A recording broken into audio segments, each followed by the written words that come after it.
ساعة ما حسين لبيب جه مسك الزمالك كلنا عارفين ان مش حسين لبيب هو اللي متحكم في الزمالك، وفي ناس تانية ورا منهم ممدوح عباس. هم دول الناس اللي بتشتغل في النادي، هي دي الناس اللي ماشيه النادي بمعنى اصح. الكلام ده بتاع حوالي سنتين او سنه ونص من ساعه ما حسين لبيب دخل النادي.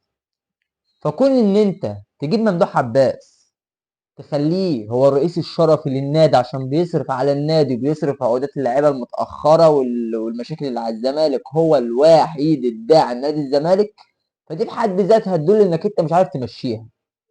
لا، طالما انت بقى مش عارف انت و11 كرسي تاني معاك 12 واحد في نادي الزمالك واقفين على شخص واحد بس هو اللي بيدعم النادي، لا يا باشا، بكل بساطه خد بعضك وامشي انت ورجالتك، وخلي ممدوح عباس بقى يخش انتخابات رسميه ويكسب نادي الزمالك ويمسك هو، يبقى الرئيس الفعلي مش الشرفي.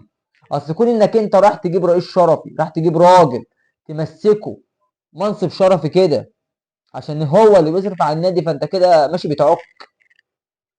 جبت جون ادوار مهما كان ناجح او فاشل مسكته الدنيا كلها في الكوره، قلت له براحتك عيش.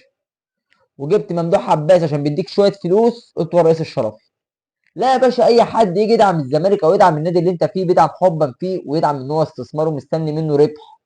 مش كل ما واحد يكون معدي من قدام بوابه النادي هيدعم الزمالك بفلوس اقول له تعالى امسك منصب. طب ما ده مش صح. طب انت فين انت بقى وباقي الرجاله بتاعتك؟ يبقى اذا لو ممدوح عباس قفل الحنفيه ساعتها انت مش هتلاقي للاعيبه دي فلوس، ولا هتلاقي مستحقات، ولا هتلاقي الكلام ده كله. يبقى اذا انت كده اعتمادك على الله ثم على ممدوح عباس اللي انت جبته حطيته رئيس شرفي.